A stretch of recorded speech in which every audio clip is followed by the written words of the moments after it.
നമസ്കാരം. TG മോഹൻദാസ് എന്നാണ് ഈ ചങ്ങായിൻ്റെ പേര്. പോലീസ് പിടിച്ചുകൊണ്ടതാണ്, അറസ്റ്റിലായി ഒടുക്കം.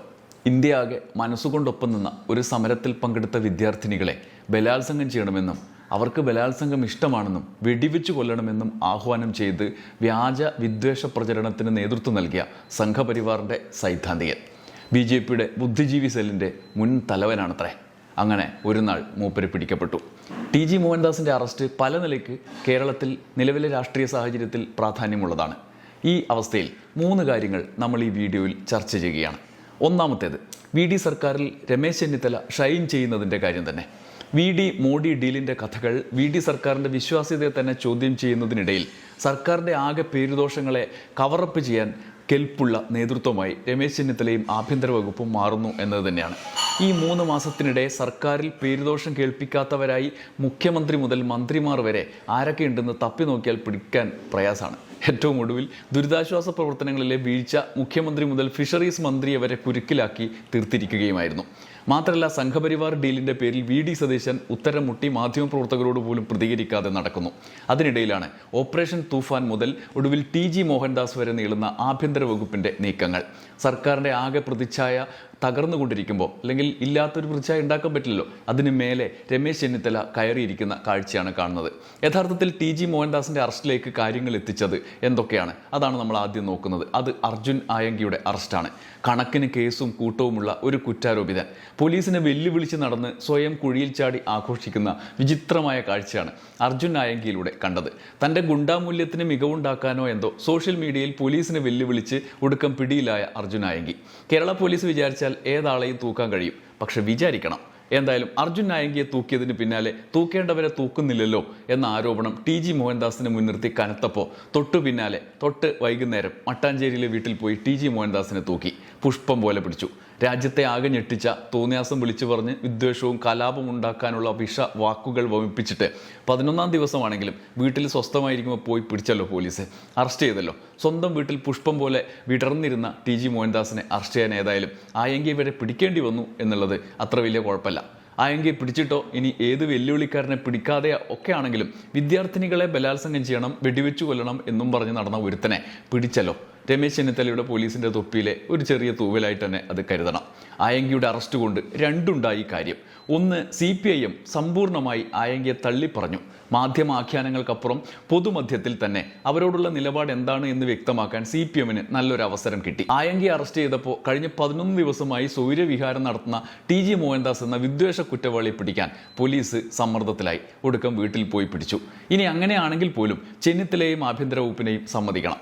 കാരണം ഒരു ഭാഗത്ത് VD സതീശൻ സംഘപരിവാർ ഡീലിൻ്റെ പേരിൽ പ്രതിക്കൂട്ടിൽ നിന്ന് പൊരിയുമ്പോൾ ചെന്നിത്തലയുടെ പോലീസ് അറസ്റ്റ് ചെയ്ത കാപ്പ കേസ് പ്രതിക്ക് വേണ്ടി തിരുവനന്തപുരം കോർപ്പറേഷനിൽ കുറിപ്പടികൾ എഴുതപ്പെടുമ്പോൾ ചെന്നിത്തലയുടെ അതേ പോലീസ് TG മോഹൻദാസിനെ അറസ്റ്റ് ചെയ്ത് മുന്നോട്ട് പോയി എന്നത് ചെറിയ കാര്യമല്ല. ഇനി രണ്ടാമത്തെ കാര്യത്തിലേക്ക് വരാം. ആരാണ് ഈ TG മോഹൻദാസ്? എന്താണ് ഈ TG മോഹൻദാസ്? BJPയുടെ സംഘപരിവാറിൻ്റെ സൈദ്ധാന്തിക വീരനാണത്രേ ആള്. മൂപ്പര് പറയുന്ന സിദ്ധാന്തം എന്താണെന്ന് അറിയാമോ? ഉദാഹരണത്തിന് ഡൽഹിയിൽ സമരം നടക്കുമ്പോൾ TG മോഹൻദാസ് പറഞ്ഞത് ഒന്നാമതായി വെടിവെച്ചു കൊല്ലണം വിദ്യാർത്ഥികളെ എന്നാണ്. അദ്ദേഹം പറഞ്ഞത് ഇങ്ങനെയാണ്: എനിക്ക് സിറ്റുവേഷൻ കയ്യിൽ കിട്ടിയാൽ ഞാൻ എന്തു ചെയ്യും എന്ന് പറയാം. ജന്തർ മന്ദിർ പരിസരത്ത് 4 സ്ക്വയർ കിലോമീറ്റർ പരിസരത്ത് കർഫ്യൂ പ്രഖ്യാപിക്കും. ആളുകളോട് പിരിഞ്ഞു പോകാൻ 3 തവണ ആവശ്യപ്പെടും. ഒരിക്കലല്ല, 3 തവണ. പിന്നെ വെടിവെക്കും. ആളുകളപ്പോൾ ചിതറി ഓടും. കുറേ പേര് മരിക്കും, കുറേ പേര് മരിക്കില്ല, കുറേ പേർക്ക് അംഗഭംഗം സംഭവിക്കും. ഏകദേശം ഒരു 4 മണിക്കൂർ കൊണ്ട് രംഗം ശാന്തമാകും. ശവങ്ങൾ പെറുക്കി ആശുപത്രിയിൽ എത്തിക്കും. ഇതാണ് പ്രധാനപ്പെട്ട ഒന്നാമത്തെ കാര്യം. രണ്ടാമത്തെ അധിക്ഷേപമാണ്. അത് സ്ത്രീകൾക്കെതിരെയാണ്. ബലാത്സംഗം ഇഷ്ടപ്പെടുന്ന ടീമാണ് അവിടെ ഉള്ളതെന്നാണ് സ്വന്തം യൂട്യൂബ് ചാനലിലൂടെ പുറത്തുവിട്ട ആ വീഡിയോയിൽ മോഹൻദാസ് പറയുന്നത്. ബലാത്സംഗം കൂട്ടബലാത്സംഗമായി അവിടെ നടക്കും. ദൈവം സഹായിച്ച് അതിന് പരാതി ഉണ്ടാവില്ല.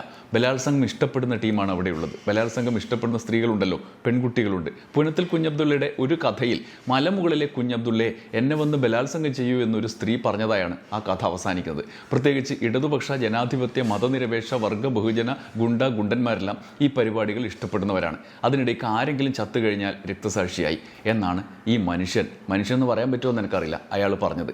എന്തൊരു ക്രൂരനായിരിക്കും അയാൾ വിശ്വസിക്കുന്ന പ്രസ്ഥാനത്തിലെ പ്രവർത്തകരുടെ അവസ്ഥ പോലും എന്തായിരിക്കും? അയാൾ ആരോപിക്കുന്ന ഇടതുപക്ഷ മതേതര വിശ്വാസികളൊക്കെ പോട്ടെ, അയാളുടെ കാഴ്ചപ്പാടുള്ള സ്ത്രീകളുടെ അവസ്ഥ എന്തായിരിക്കും? അയാളുടെ അടുത്തേക്ക് പോകുന്ന അയാളുടെ പാർട്ടിയിലെ പെൺകുട്ടികളുടെ സ്ഥിതിയൊക്കെ എന്തായിരിക്കും?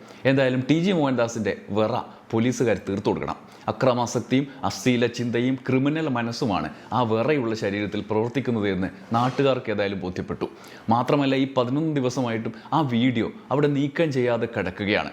അറസ്റ്റ് ചെയ്യുന്നതും നടപടിയെടുക്കുന്നതും ആയങ്കി പിടിച്ചപ്പോൾ ഉയർന്ന ചോദ്യം മറക്കാനല്ല എങ്കിൽ ആ വീഡിയോ നീക്കം ചെയ്യാൻ അടിയന്തര നടപടി കൂടി സ്വീകരിക്കണം. നടി അൻസിബയ്ക്കെതിരെ ലക്ഷ്മിപ്രിയ ഇട്ട അശ്ലീല പ്രചരണ വീഡിയോ പോലെ ആകരുത്. അവിടെ തന്നെ നിലനിൽക്കാനുള്ള സൗകര്യം ചെയ്തു കൊടുക്കരുത്. ആഭ്യന്തരമന്ത്രി അതുകൂടി ശ്രദ്ധിക്കുമെന്ന് കരുതാം. അറസ്റ്റ് ചെയ്യാൻ കഴിഞ്ഞ പോലീസിന് അതിന് കാരണമായ വീഡിയോ നീക്കം ചെയ്യാനും ഈസിയായി കഴിയും. പോലീസല്ലേ, നടപടിയെടുക്കട്ടെ. ഇനി മൂന്നാമത്തെ കാര്യം, ഏറ്റവും വിചിത്രമായ കാര്യം, BJPയുടെ നിലപാടാണ്. VD സർക്കാർ അധികാരത്തിലെത്തിയതിനു ശേഷം BJP ആ സർക്കാരിനെ സകല കാര്യങ്ങളിലും പിന്തുണക്കുന്ന കാഴ്ചയാണ് കണ്ടത്. അല്ലെങ്കിൽ മിണ്ടാതിരിക്കുക. മുഖ്യമന്ത്രി അവതരിപ്പിച്ച ബജറ്റിനെ പോലും രാജീവ് ചന്ദ്രശേഖർ പറഞ്ഞത് ഞങ്ങളുടെ ഐഡിയ ആണ് അതിൽ നിറയെ എന്നാണ്. ഏറ്റവും ഒടുവിൽ പ്രളയ ദുരിതാശ്വാസത്തിലെ വീഴ്ച വലിയ വിവാദം ആയപ്പോൾ BJP സർക്കാരിനെ കുറ്റപ്പെടുത്തിയില്ല, VD സർക്കാരിനെ. ഇന്നലെ രാജീവ് ചന്ദ്രശേഖർ നാട്ടിലെത്തി കടലിൽ കാണാതായവരുടെ വീട്ടിൽ പോയി മടങ്ങുമ്പോൾ സർക്കാരിനെ കുറ്റപ്പെടുത്തി സംസാരിക്കാതിരിക്കാൻ പ്രത്യേകം ശ്രദ്ധിച്ചു. എന്നാൽ 3 മാസത്തിനിടെ കടുത്ത എതിർപ്പുമായി രമേശ് ചെന്നിത്തലയുടെ പോലീസിനെതിരെ BJP സമാന്തരമായി രംഗത്ത് വരുന്നതും കാണുന്നു. TG മോഹൻദാസിന്റെ അറസ്റ്റ് കണ്ട് അങ്ങനെ ഒരു കാര്യം കൂടി ഉണ്ടായി. അടുത്ത ഘട്ടത്തിൽ BJPയുടെ നിലപാട് എന്താണെന്ന് അറിയാൻ നമുക്ക് കഴിഞ്ഞു. BJP പുറത്തിറക്കിയ പ്രതിഷേധക്കുറിപ്പ് വായിച്ചിട്ട് നമുക്ക് ആ വിശകലനത്തിലേക്ക് കടക്കാം. അവരുടെ ഫേസ്ബുക്ക് പോസ്റ്റിൽ അത് ഇട്ടിട്ടുണ്ട്, ഞാനത് വായിക്കാം. അവധി ദിവസം നോക്കി TG മോഹൻദാസിനെ പോലീസ് കസ്റ്റഡിയിൽ എടുത്തത് തികച്ചും വിവേചനപരവും അപലപനീയവുമാണ്. പ്രളയ ദുരിതാശ്വാസ പ്രവർത്തനങ്ങളിലെ വീഴ്ചകളിൽ നിന്നും തീരദേശ മേഖലകളിലെ ജനങ്ങളുടെ പ്രതിഷേധങ്ങളിൽ നിന്നും ഉയരുന്ന ചോദ്യങ്ങളിൽ നിന്നും ശ്രദ്ധ തിരിക്കാനാണോ ഈ അറസ്റ്റ് നാടകം? അതായത് ഇന്നലെ അവിടെ നേരിട്ട് പോയപ്പോൾ രാജീവ് ചന്ദ്രശേഖറിന് പ്രളയ ദുരിതാശ്വാസത്തിൽ വീഴ്ചയുണ്ടെന്ന് മനസ്സിലായിട്ടില്ല. ഇന്നിപ്പോൾ TG മോഹൻദാസിനെ അറസ്റ്റ് ചെയ്തപ്പോൾ പെട്ടെന്ന് BJPക്ക് മനസ്സിലായി അയ്യോ അത് പ്രശ്നമാണല്ലോ എന്ന്. അതിനെ മറച്ചു പിടിക്കാനാണത്രേ TG മോഹൻദാസിൻ്റെ അറസ്റ്റ് നാടകം. TG മോഹൻദാസ് നടത്തിയ ചില പരാമർശങ്ങൾ സ്വാഗതാർഹമല്ല, ഞങ്ങൾ മാന്യന്മാരാണെന്ന് പറയാനാണ്. എന്നാൽ പ്രധാനമന്ത്രി നരേന്ദ്രമോദിയെ വധിക്കുമെന്ന് പരസ്യമായി ഭീഷണി മുഴക്കിയവർക്കെതിരെ നിരവധി പരാതികൾ നൽകിയിട്ടും നടപടിയെടുക്കാതെ സംരക്ഷിക്കുന്ന സമീപനം എന്തുകൊണ്ടാണ്? ഒരാൾക്കൊരു നിയമം, മറ്റൊരാൾക്ക് മറ്റൊരു നിയമം. ഇതാണോ UDF സർക്കാരിൻ്റെ നീതി? അത് ഇന്നലെ വരെ അവർക്ക് ആ പ്രശ്നം ഉണ്ടായിട്ടില്ല. ഇന്ന് TG മോഹൻദാസിനെ അറസ്റ്റ് ചെയ്തപ്പോഴാണ് പുതിയ ചില പ്രശ്നങ്ങൾ അവർ ഉന്നയിക്കുന്നത്.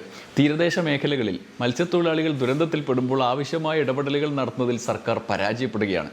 എത്ര ദിവസം കഴിഞ്ഞാൽ ആളുകൾ ദുരിതാശ്വാസ ക്യാമ്പിലൊക്കെ ബുദ്ധിമുട്ടി ഇത്രയും നാൾ കഴിഞ്ഞിട്ട് BJPക്ക് ബോധ്യം വരികയാണ് എന്താ ദുരിതാശ്വാസ ക്യാമ്പിലൊക്കെ ആളുകൾ പരാജയപ്പെടുകയാണ്. അപ്പോൾ അതിനുവേണ്ടി ആ ബോധം അവർക്ക് വരാൻ TG മോഹൻദാസിനെ അറസ്റ്റ് ചെയ്യേണ്ടി വന്നു. മുതലപ്പുഴയിലും നീണ്ടകരയിലും മത്സ്യത്തൊഴിലാളികളുടെ ജീവൻ നഷ്ടപ്പെടുന്ന സാഹചര്യത്തിലും സർക്കാർ സംവിധാനങ്ങളുടെ വീഴ്ചയ്ക്കെതിരെ ശക്തമായ പ്രതിഷേധമായിരുന്നു. മഴക്കെടുതിയിലും മണ്ണിടിച്ചിലും ദുരിതം അനുഭവിക്കുന്നവരുടെ വീടുകളിലെത്തി ആശ്വസിപ്പിക്കേണ്ട ജനപ്രതിനിധികൾ രാഷ്ട്രീയ വിവേചനത്തിൻ്റെ പേരിൽ മാറി നിൽക്കുന്ന സാഹചര്യം കേരളത്തിന് അപമാനകരമാണ്. ഈ രാജീവ് ചന്ദ്രശേഖർ എപ്പോഴാണ് ഇവിടേക്ക് പോയത്? ഇത്രയും നാൾ കഴിഞ്ഞ് ഇന്നലെയാണ് പോയത്. അതുവരെ മൂപ്പര് വേറെ ഏതോ ലോകത്തായിരുന്നു, ഇപ്പോഴാണ് വന്നത്. അപ്പോൾ ഇപ്പോഴാണ് അവർക്ക് ബോധ്യമാവുന്നത് അങ്ങനെ മാറി നിൽക്കുന്നത് അപമാനകരമാണ് എന്ന്. വന്ദേ മാതരം, VD സവർക്കർ തുടങ്ങിയ വിഷയങ്ങളിൽ അനാവശ്യ വിവാദങ്ങൾ സൃഷ്ടിച്ച് സമൂഹത്തിൽ മതവിഭജനം നടത്താനുള്ള ശ്രമങ്ങളിൽ നിന്ന് സർക്കാർ പിന്തിരിയണം എന്നാണ് BJP ആവശ്യപ്പെടുന്നത്.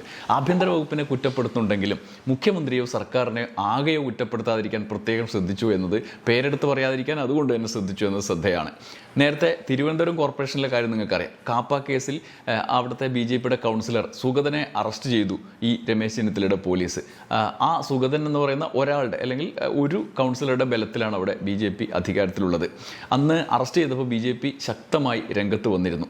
എന്നാൽ ആ സാഹചര്യത്തിൽ മൂപ്പര കാപ്പ കേസിന് ജാമ്യമൊന്നും കിട്ടാതെ ജയിലിൽ കിടക്കുകയാണ്. അപ്പോൾ ഈ സാഹചര്യത്തിൽ കൗൺസിലിൻ്റെ യോഗം കൂടുമ്പം യോഗത്തിൽ പങ്കെടുക്കാതിരുന്നാൽ, 3 എണ്ണത്തിൽ കൂടുതൽ പങ്കെടുക്കാതിരുന്നാൽ അദ്ദേഹത്തിൻ്റെ കൗൺസിലർ ഈ അംഗത്വം റദ്ദാക്കപ്പെടും. പുതിയ തെരഞ്ഞെടുപ്പ് വരേണ്ടി വരും. അപ്പോൾ ഒരു നഗരസഭയുടെ ഭരണം BJPയുടെ കയ്യിൽ നിന്ന് പോകാനുള്ള സാധ്യതയുണ്ടല്ലോ ഇപ്പോൾ തോറ്റു കഴിഞ്ഞാൽ. ഈ സാഹചര്യത്തിൽ ആരാണ് രക്ഷിച്ചത്? ആഭ്യന്തര വകുപ്പ് അറസ്റ്റ് ചെയ്തു, കാപ്പ പിടിച്ചകത്തിട്ടു. ആഭ്യന്തര വകുപ്പിൻ്റെ നിലപാടിനെ പക്ഷേ അട്ടിമറിക്കും വിധം തദ്ദേശ വകുപ്പുകളുടെ ഇടപെടൽ സുഗതന് അനുകൂലമായി കൗൺസിലർ സ്ഥാനം നഷ്ടപ്പെടാതെ BJPക്ക് ഭരണം നിലനിർത്താനാകും വിധം ഉത്തരവ് നൽകി. അത് വിവാദമായിരുന്നു. പിന്നീട് എന്തോ തദ്ദേശ വകുപ്പിലെ ഏതൊരു ഉദ്യോഗസ്ഥയ്ക്കെതിരെ നടപടിയെടുത്ത് കഴിച്ചലാക്കുകയാണ് ചെയ്തത്. എന്നാൽ ചെന്നിത്തലയും ആഭ്യന്തര വകുപ്പും സംഘപരിവാറിനെതിരെ കിട്ടിയ അവസരമെല്ലാം ഉപയോഗിക്കുന്നു എന്ന ആക്ഷേപം BJPക്കുണ്ട്. BJPയുടെ ബൗദ്ധിക സെല്ലിൻ്റെ മുൻ മേധാവി കൂടിയായ TG മോഹൻദാസിനെ അറസ്റ്റ് ചെയ്തതിലൂടെ അതൊന്നുകൂടി വെളിവാവുകയാണ്. എന്തായാലും BJP ഇപ്പോഴെങ്കിലും ഉള്ളിലിരിപ്പ് പറഞ്ഞല്ലോ. ബലാത്സംഗം ചെയ്യാനും വെടിവെച്ചു കൊല്ലാനും ആഹ്വാനം ചെയ്തയാളുടെ വർത്തമാനം വന്നപ്പോൾ BJP തള്ളിപ്പറഞ്ഞു, RSS തള്ളിപ്പറഞ്ഞു എന്നെല്ലാം മാധ്യമങ്ങളിലൂടെ വാർത്ത പുറത്തുവിട്ട് നല്ല പിള്ള ചമയാൻ ശ്രമിച്ചവരാണ്. ഇപ്പോൾ അറസ്റ്റ് ചെയ്തപ്പോൾ എന്താണ് യാഥാർത്ഥ്യമെന്ന് നമുക്ക് മനസ്സിലാക്കാൻ കഴിഞ്ഞു. ഉള്ളിലുള്ളത് അവർ വിളിച്ചു പറഞ്ഞു. TG പറഞ്ഞതുപോലെ തന്നെ കൂട്ടിക്കോ, ഞങ്ങൾ അയാൾക്കൊപ്പമാണ് എന്ന മട്ടിൽ അവർ പ്രതികരണം നടത്തി. ആ ഉള്ളിലിരിപ്പും പുറത്തു കൊണ്ടുവരാൻ ചെന്നിത്തലയുടെ പോലീസിന് കഴിഞ്ഞു. ഇനി തലസ്ഥാനത്തെ BJP-കാരനായ കാപ്പ കേസ് പ്രതിയായ കൗൺസിലർക്ക് അറസ്റ്റിന് ശേഷം സൗകര്യം ഒരുക്കിയതുപോലെ പോലീസ് അറസ്റ്റ് ചെയ്ത് നടപടിയെടുക്കുമ്പോൾ ഡീലുകാർ വന്ന് TGയുടെ കാര്യത്തിൽ ഡീലാക്കാതിരുന്നാൽ മതി. നടപടിയെടുത്ത പോലീസുകാരെ മാങ്കൂട്ടത്തിൽ പിടിച്ചവരെ ചെയ്തതുപോലെ സ്ഥലം മാറ്റി പീഡിപ്പിക്കാതെ ഇരിക്കട്ടെ. കേരള പോലീസിൻ്റെ ആത്മവിശ്വാസം കെടാതിരിക്കട്ടെ. നന്ദി, നമസ്കാരം.